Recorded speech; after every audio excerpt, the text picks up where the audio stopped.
Hello everyone, ICT virtual classes में मैं योगेश किमनी आपका स्वागत करता हूं। तो जैसा कि आप जानते हैं हम पढ़ रहे हैं टेम्परेचर एंड इट्स मेजरमेंट और आज हम बात करने वाले हैं आगे कि किस तरीके से लेबोरेटरी थर्मोमीटर को हम मेजरमेंट में यूज करते हैं, कैसे हम लेबोरेटरी थर्मोमीटर से और चीजों का तापमान का मापन करेंगे। तो चलिए इसको समझने के लिए चलते हैं सीधा डिजिटल बोर्ड की तरफ।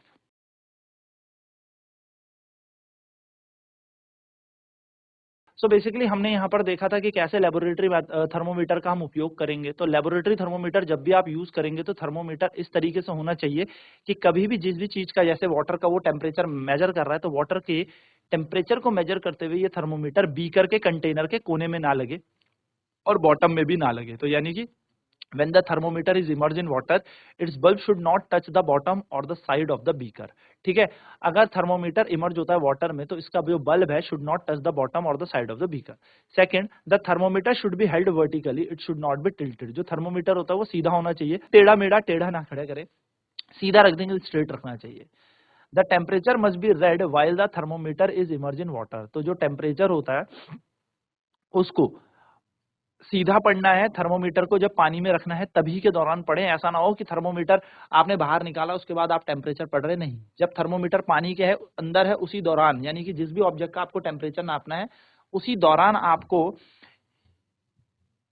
टेम्परेचर मेजर करना है। ठीक है, while reading the thermometer the eye should be directly in line with the level of the liquid column to be read। क्या कह रहे हैं, जब आप रीड करेंगे, इसकी रीडिंग लेंगे तो आपकी आई एकदम डायरेक्ट इन लाइन होनी चाहिए, यानी कि लाइन पर होनी चाहिए। With the level of liquid column, यानी कि लिक्विड कॉलम के लेवल के साथ आपकी ये लाइनें होनी चाहिए, यानी कि आंखें आपकी ऐसी हों कि आप सारा थर्मोमीटर के अंदर जो भी आपकी रीडिंग्स आ रही हैं एकदम सामने हो आपके। ठीक है, सो लेट अस मेजर, चलो एक मापन करते हैं। Take some water, warm water in beaker, किसी एक बर्तन के अंदर थोड़ा सा गर्म पानी ले। Dip the thermometer in water so that the bulb is immerse in water. Dip करे थर्मोमीटर को बल्ब में और इमर्ज करे वाटर में। ठीक है, observe the rise of liquid column in the thermometer. अब देखिए जो थर्मोमीटर है उसके अंदर का जो लिक्विड है वो कितना राइज हुआ है, यानी कि कितना ऊपर की तरफ उठा है, यानी कि आपको उसके अंदर देखना है कि कितना राइज हुआ है कॉलम के अंदर। Wait till column stop rising and note the temperature. और आपको कब तक करना है, तब तक करना है नोट इस टेम्परेचर को जब तक कॉलम स्टॉप राइजिंग, यानी कि जो कॉलम है उसके अंदर जो ये लिक्विड चल रहा है ना, ये लिक्विड रुक ना जाए, इसका राइजिंग रुक ना जाए, इसका बढ़ोतरी रुक ना जाए, तब तक आपको रुका रहना है, स्थिर रहना है, वेट करना है। Do not wait too long, बहुत ज्यादा देर तक ना रखें क्योंकि वाटर भी तो ठंडा होने लग जाएगा, तो फिर ज्यादा 1-2 सेकंड के अंदर देखें और उसको फिर रीडिंग ले लें। So what is the temperature of the measured by you. तो जो भी तापमान आपसे पानी का निकाला जाएगा उसको आप कंपेयर करें with the reading of your friends. ठीक है, अपने दोस्तों की रीडिंग्स के साथ इसको कंपैरिजन करें। ठीक है,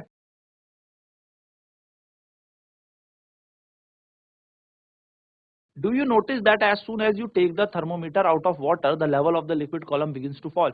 तो क्या आप जानते हैं कि जैसे ही आप लिक्विड कॉलम राइज करेंगे, ठीक है, जैसे ही यहाँ पर लेवल राइज होगा लिक्विड का यहाँ पर, तो notice that as soon you take the thermometer out of water, जैसे ही आप पानी को बाहर, पानी से इस थर्मोमीटर को बाहर निकाल लेंगे वैसे इसके अंदर की जो लेवल है वो घटने लग जाएगा। तो इसलिए हम कह रहे थे कि पानी से तुरंत बाहर जाते ही ये लिक्विड ड्रॉप करने लग जाएगा, यानी कि टेम्परेचर में हम गड़बड़ रीडिंग कर लेंगे। तो टेम्परेचर की रीडिंग प्रॉपर करनी है, तो प्रॉपर रीडिंग तभी होगी जब वो उस लिक्विड के अंदर ही होगा, यानी कि जब पानी के अंदर ही होगा। इसका मतलब यह है temperature must be red while the thermometer be in water. तो टेम्परेचर तभी ले लो, उसी दौरान ले लो जब थर्मोमीटर पानी के अंदर है या डिप इन वाटर है। चलिए फटाफट नोट करेंगे फिर आगे बढ़ते हैं।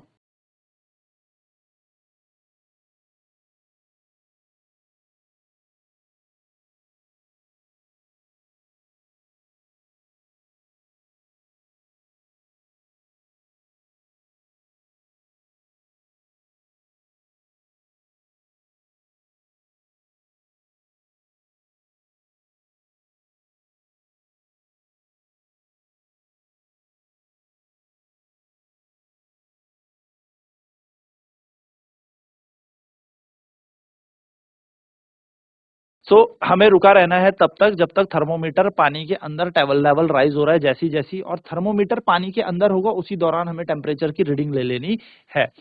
Following two experimental setups are to be arrange by your teacher. ठीक है, तो ये दो अरेंजमेंट आपके पास है, एक में है क्रश्ड आइस यानी कि बर्फ रखी हुई है, और एक में है बॉइलिंग वाटर। ठीक है, one by one as per your turn go closer add to the setup and observe the reading of the both the thermometer. ठीक है,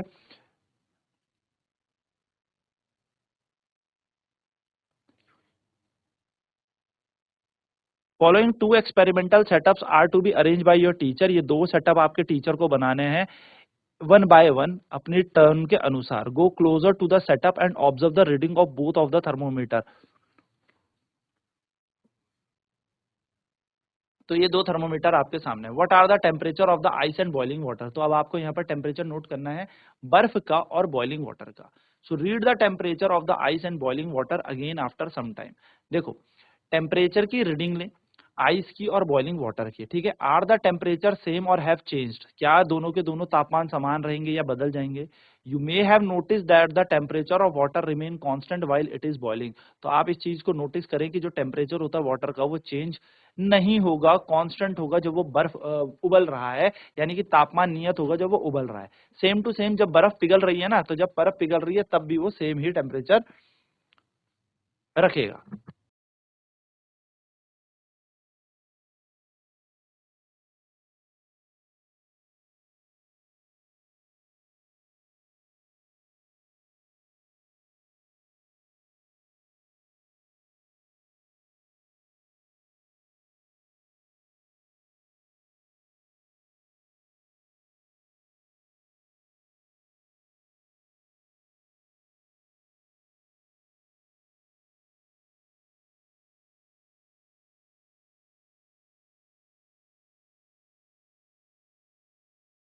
सो फीवन के साइंस टीचर ने अरेंज किया एक एक्सपेरिमेंटल सेटअप जिसमें टेम्परेचर नापना था उबलते हुए पानी का। तो जो टेम्परेचर रीडिंग थी बॉइलिंग वाटर की यानी कि उबलते हुए पानी की, ये फीबन ने भी की और उसके साथ साथ उसके क्लासमेट ने भी की। और ये सारे के सारे कहाँ हैं, शिलोंग में रहते हैं। शिलोंग कहाँ, शिलोंग में ये रहते हैं। तो यहाँ पर हमें दे रखा, तो फीबन ने किया 97.8 उबलते पानी का टेम्परेचर। शिम्पैंग ने नापा इसको 98, वन स्टार ने नापा इसे, ऑन स्टार ने नापा इसे 97.9, क्लॉय ने नापा 98 और बंदरिशा ने नापा 98.1। अब सबने क्या किया, उबलते हुए पानी का तापमान नापा, लेकिन सबकी मेजरमेंट्स डिफरेंट डिफरेंट आने लगी। सो कंपेयर किया हमने टेम्परेचर बॉइलिंग वाटर का सबकी डिफरेंट डिफरेंट स्टूडेंट से, तो देखा हमने कि इनके रीडिंग्स में कुछ ना कुछ डिफरेंस आने लगा। डिस्कस करेंगे पॉसिबल रीजन अपने दोस्तों से कि ऐसा क्यों हुआ।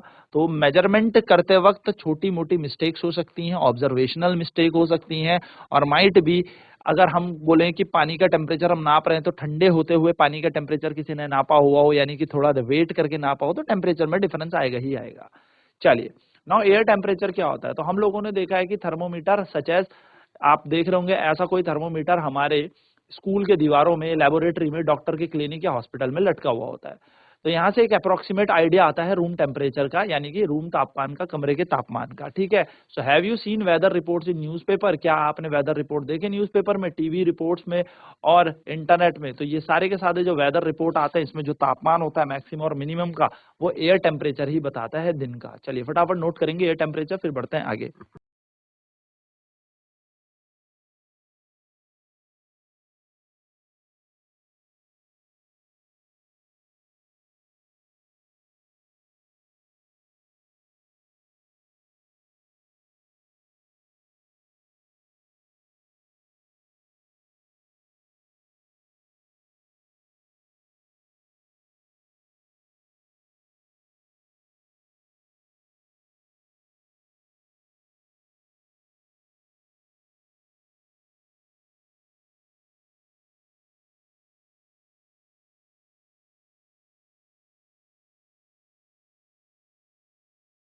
सो let us analyse, read and और listen to the weather report for a place of 10 successive days. आपको क्या करना है, वेदर रिपोर्ट सुननी है किसी शहर की, 10 दिन तक लगातार सुनते चले।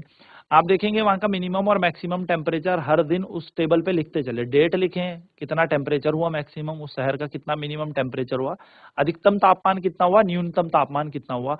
इस डेटा को आप एनालाइज करेंगे। तो does the maximum minimum temperature stay the same level during these days. क्या मैक्सिमम और मिनिमम टेम्परेचर जो था स्टे था, एक जैसा ही था हर दिन, या बदल रहा था। Because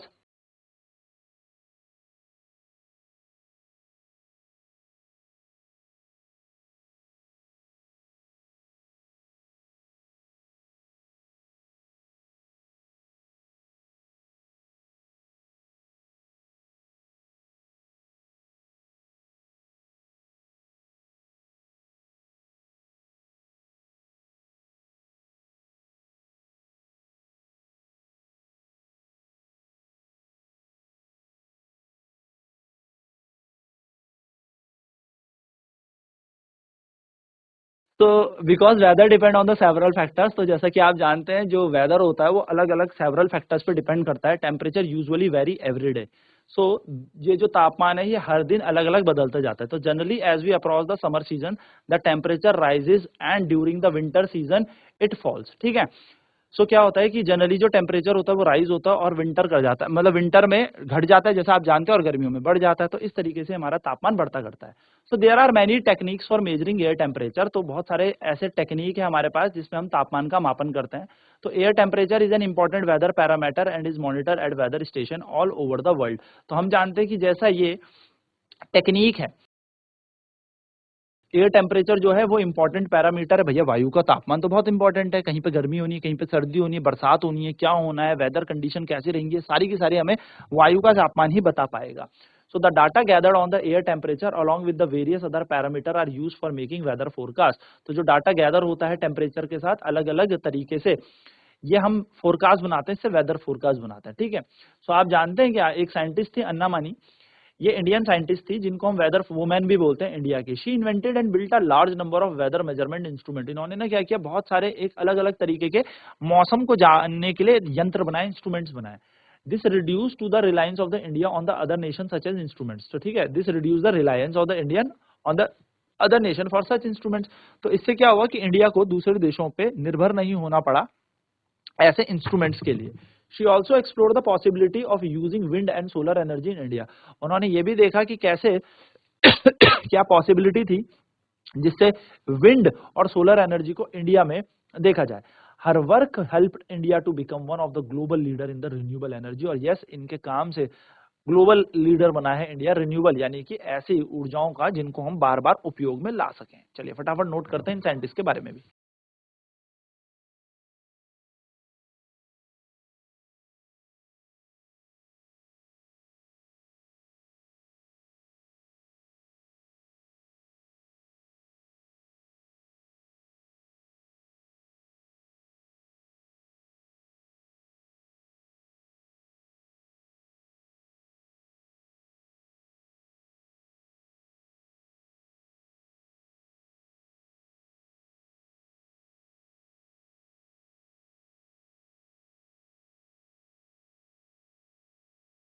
so yes, the keywords. तो हमने एयर टेम्परेचर देखा, वायु का तापमान। वायु का तापमान क्या होता है, मौसम विभाग के लिए बहुत जरूरी है। मौसम विभाग में जितनी भी यानी कि वेदर फोरकास्ट में जितनी भी चीजें हमारे सामने आती हैं वो एयर टेम्परेचर से ही पता लगेगी।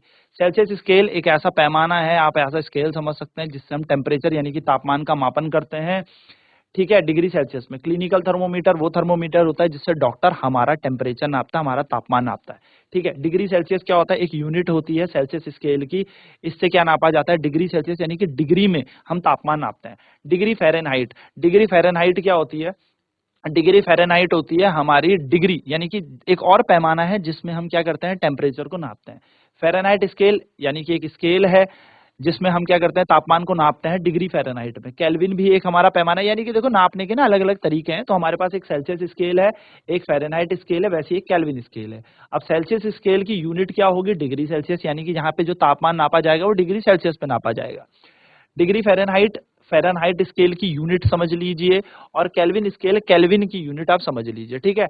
नेक्स्ट है लेबोरेटरी थर्मोमीटर। तो लेबोरेटरी थर्मोमीटर वो थर्मोमीटर होता है जिसमें हम ह्यूमन बॉडी के अलावा किसी बॉडी के टेम्परेचर को मेजर करते हैं, यानी कि अगर हमारे पास कोई मानव शरीर है और उसके अलावा हमें कोई तापमान का मापन करना है तो वो हम लेबोरेटरी थर्मोमीटर से ही करेंगे। यूनिट एसआई यूनिट क्या है टेम्परेचर की, तो एसआई यूनिट केल्विन होती है। ठीक है, केल्विन हमारी एसआई यूनिट होती है टेम्परेचर की, यानी कि तापमान की एसआई इकाई है केल्विन, केल्विन। ठीक है, और टेम्परेचर क्या है, टेम्परेचर एक ऐसी फिजिकल क्वांटिटी है जो हमें यह बताती है कि कोई बॉडी कितनी गर्म है या कितनी ठंडी है, यानी कि डिग्री ऑफ हॉटनेस और कोल्डनेस हमें टेम्परेचर से पता लगता है। ठीक है। चलिए, तो हमने यहाँ पर क्या क्या देख लिया, ये पूरा का पूरा यहाँ पर कॉन्सेप्ट समझ लिया कि हमने क्या क्या सारी की सारी चीजें हमने पढ़ी हैं। चलिए नोट करेंगे इन्हें फटाफट।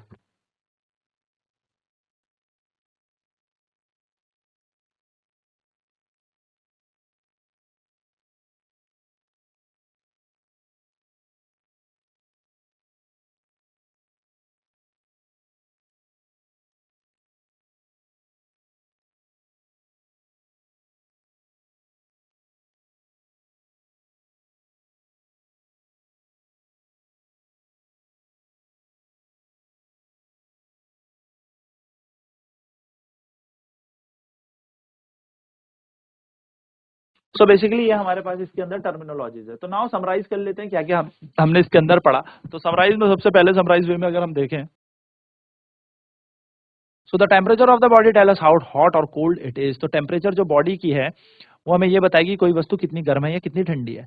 The three most used scale of temperature are the Celsius scale, the Fahrenheit scale and the Kelvin scale. जो तीन सबसे ज्यादा तापमान मापन के पैमाने हैं हमारे पास स्केल हैं वो है सेल्सियस, फ़ारेनहाइट और Kelvin. The unit of temperature in this is scales are degree Celsius denoted by degree C, Fahrenheit denoted by degree Fahrenheit and Kelvin denoted by K. तो ये तीन यहाँ पर मोस्ट यूज टेम्परेचर है, जो degree Celsius है, Fahrenheit scale है, kelvin scale है। और यहाँ पर याद रखना जो यूनिट है टेम्परेचर की इन स्केल में वो degree Celsius denoted by degree C, यानी कि इसकी यूनिट हो जाएगी डिग्री सेल्सियस, दूसरे की हो जाएगी डिग्री फ़ारेनहाइट और तीसरे की हो जाएगी डिग्री सॉरी डिग्री नहीं केल्विन, केल्विन होती है, ठीक है, डिग्री में केल्विन नहीं नापा जाता। और जो तापमान की एसआई इकाई है वो होती है केल्विन, यानी कि the SI unit of the temperature is kelvin. A clinical thermometer is used for measuring body temperature. और जो क्लिनिकल थर्मोमीटर होता है वो बॉडी टेम्परेचर के मापन के लिए होता है। चलिए इसे फटाफट नोट करेंगे।